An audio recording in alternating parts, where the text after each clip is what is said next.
Battlefield 1 came out all the way back in 2016, and somehow, almost a decade later, people are still talking about it like it's the best thing since sliced bullets. For a lot of players, it isn't just their favorite Battlefield game, it's one of their favorite shooters ever made. And that's pretty staggering when you think about how many FPS games have released since then. New Battlefields, new Call of Duty games, entire new franchises trying to dominate the genre, but Battlefield 1 still keeps coming up in the conversation. People reinstall it years later. Players jump into operations servers that are somehow still full, and every time a new Battlefield releases, you eventually see the same comment pop up. Why doesn't it feel like Battlefield 1? So that's the key question today. Why? What exactly did Battlefield 1 do that made it feel so different? Why do players still go back to it today? And why does it feel like no other shooter has quite recreated what it managed to do? Because Battlefield 1 didn't just succeed in one area, it got a lot of things right at the same time. And when that happens, you end up with one of those rare games that people keep talking about years, maybe even a decade or more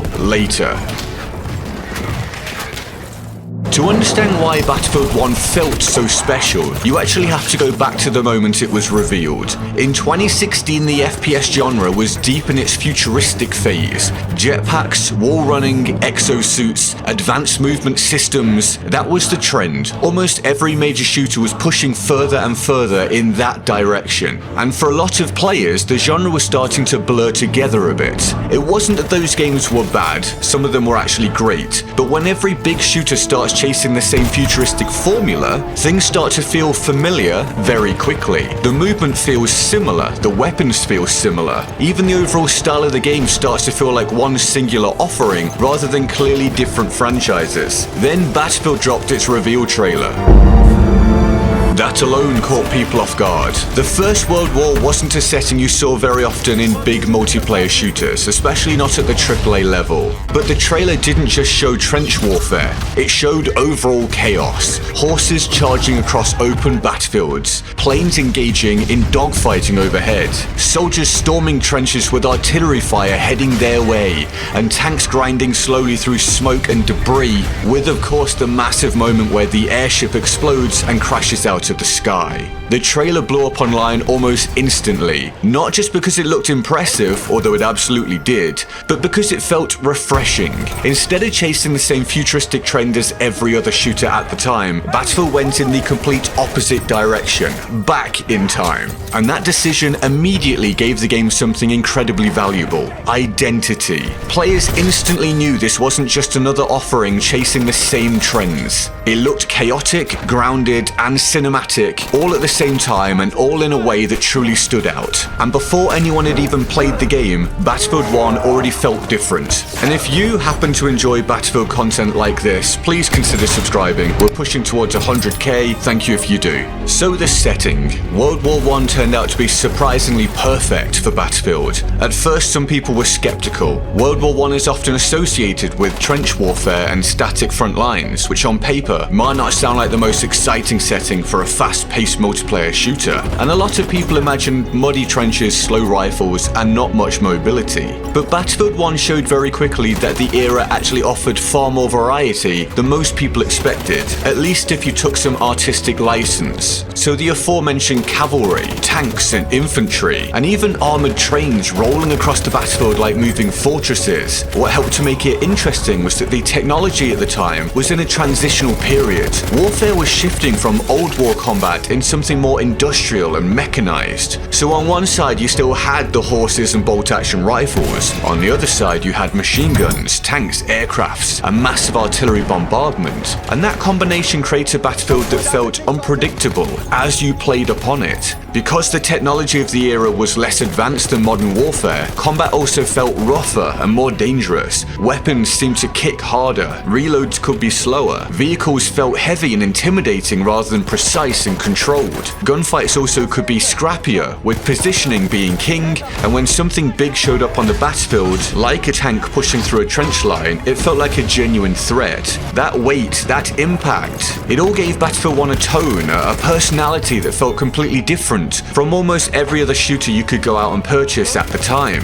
And so if you ask Battlefield players what made Battlefield 1 special, one word comes up over and over again: atmosphere. Battlefield games have always aimed for large-scale warfare, but Battlefield 1 delivered that scale in a way that felt incredibly immersive. It didn't just feel like a big multiplayer match, it felt as though you'd been dropped into a war already in progress. The environments looked devastated, entire towns were reduced to rubble, trenches were muddy, scarred with artillery fire, and filled with broken defenses. And buildings weren't just set dressing, they looked as though they were places that had already been fought over long before you arrived. With smoke drifting across the battlefield and explosions constantly reshaping the environment, the shell craters begin to litter the ground and walls collapse under sustained fire. So areas that looked safe moments ago could suddenly turn into open ground. And what really sold the experience was that the world never felt static. Even when nothing dramatic was happening right in front of you, the battlefield still felt alive, with gunfire in the distance, and knowing that explosions always potentially were just seconds or even meters away from you.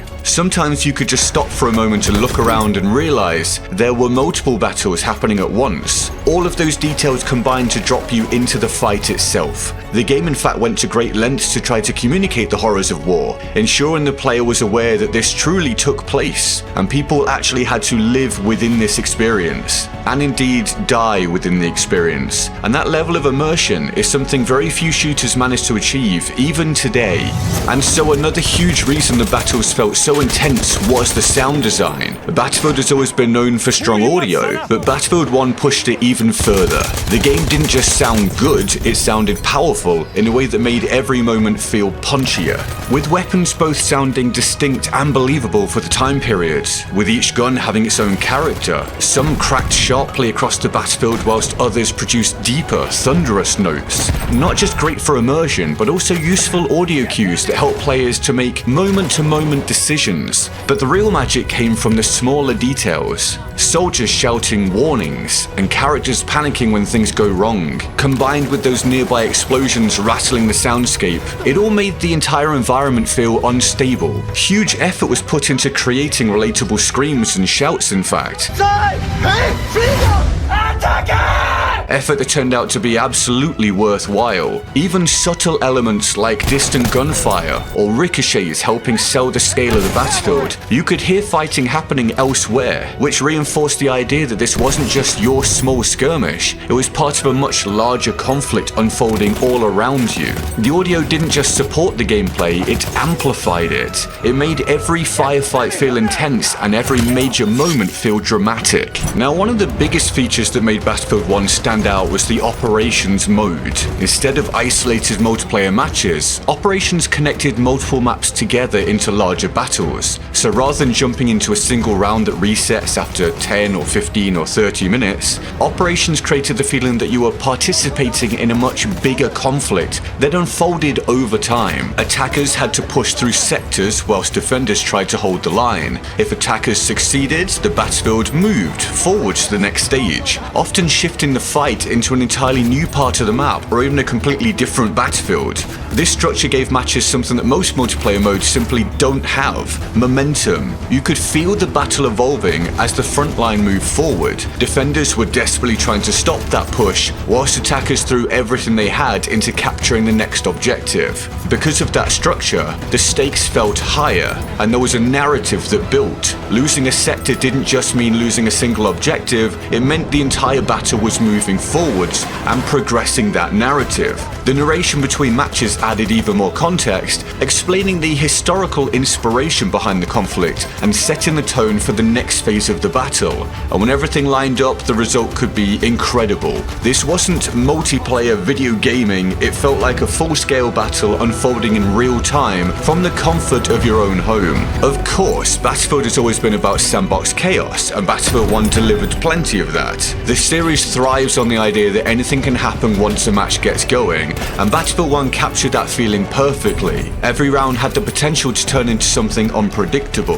There's the obvious and often mentioned planes and tanks, but what about those cavalry units we mentioned earlier? This was such an attention-grabbing, standout part of Battlefield at that time. Something you couldn't just jump on another shooter for and experience. Another thing to mix into the mixing pot to create that full sandbox experience. And so, with all that in mind, you might start a match pushing through a village street, only for the entire area to suddenly erupt into chaos as vehicles roll in, buildings collapse, and the front line shifts. And then there were those behemoths. Massive vehicles like the armored trains we mentioned, the dreadnought battleships, and airships that appeared when one team was losing badly. These weren't just cinematic set pieces designed to look impressive, they were designed as a combat mechanic that could genuinely shift the balance of a match. A well-used behemoth could turn a losing battle into a desperate fight for control, forcing the opposing team to regroup and coordinate in order to take it down. But it also wasn't just an easy win. It didn't guarantee turning the match around, it had to be used effectively, and even then, sometimes your team still wouldn't be successful. Either way, watching a giant airship slowly drift across the battlefield whilst both teams fight underneath it is something players still remember to this day. The scale alone made those moments unforgettable. Those are exactly the kind of moments that people are referencing when they talk about only in Battlefield. Another detail that made Battlefield 1 feel so alive was the way the environment could change during a match. And by that, I mean dynamic weather systems. So battles didn't always play out the same way from one round to the next. Just as players start to settle into a rhythm or find their usual routes across the map, the environment could suddenly change. A sandstorm might turn up, drastically reducing visibility and forcing players to move closer together. Long sightlines would disappear, and areas that were previously dangerous to cross suddenly became viable paths. Thick fog could have a similar effect, turning wide open battlefields into tense close-range encounters where players had to rely more on awareness and positioning than long-distance aim. These changes meant you couldn't always rely on the same strategies. Snipers lost their advantage when visibility dropped, vehicles had to move more carefully, and infantry players could suddenly find themselves fighting in areas that had previously been too exposed to approach. That unpredictability meant that even if you played the same map multiple times, each match could unfold in a slightly different way. That constant sense of variation, built alongside all of the other variables, helped make every round feel unique. Battlefield 1 also did a good job of making maps feel memorable. Each environment felt distinct, not just visually, but in the way battlefields played out across them. You weren't simply fighting on different layouts, you were fighting in locations that felt like completely different war zones. Some battles took place in wide open deserts, where vehicles and long sightlines dominated the fight. Others unfolded in destroyed villages, where infantry combat became far more intense. Then there were the snowy mountain passes and forested areas that created a very different pace of battle, but more importantly, each map had a strong identity. Lighting, weather effects, and environmental storytelling all helped make each battlefield feel unique. Burned out buildings and damaged railways, shattered defenses and abandoned equipment all helped sell that idea we touched on earlier, that locations had already seen heavy fighting. And the maps also had strong visual landmarks which helped players orient themselves even during chaotic combat. Even years later, players can still instantly recognize maps like Amiens or Sinai Desert. That kind of visual identity helps maps stay memorable long after release, and it's one of the reasons Battlefield 1's locations are still so easy for players to recall today. Now, despite all the cinematic spectacle, Battlefield 1 still kept its gameplay clear and understandable. The class system was still simple back then. Assault dealt with vehicles, medics revived teammates, support provided ammunition, scouts handled long-range combat. Each role had a clear purpose, and weapons followed that same philosophy. Instead of endless attachments and customization options, most weapons had a defined identity. That clarity helped keep combat readable even during during massive fights. Players always understood what their role was and how they could contribute. It also encouraged teamwork, so medics kept pushers alive, support kept infantry able to fight, assaults were the ones stepping up when vehicles appeared, and so on. And that balance between spectacle and gameplay clarity is something Battlefield 1 handled extremely well, something the franchise has arguably lost to a degree at this point. So, why do players still go back to Battlefield 1 years later? Because when you look at everything the game delivered, it's hard to find another shooter that balanced all of those elements so well. The atmosphere, the sound design, the scale of the battles, the sandbox chaos, I could go on, everything worked together.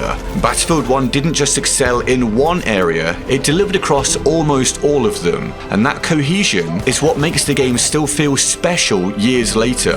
Even with problems now with ping and hit detection and so on, the experience can still stand out and be different. So when people go back to it, it still feels like a fully realized vision rather than a game that only got one or two things right. And therefore, what made Battlefield 1 so special? It wasn't just the World War I setting, it was literally everything. That's why so many people still see Battlefield 1 as the peak of the series. But I want to know what you think, and what was the moment that made Battlefield 1 so special for you? And was it the atmosphere, the operations mode, the sandbox? Let me know down in the comments. And if you enjoy Battlefield content like this, make sure to subscribe as we keep pushing towards that 100k subscribers milestone.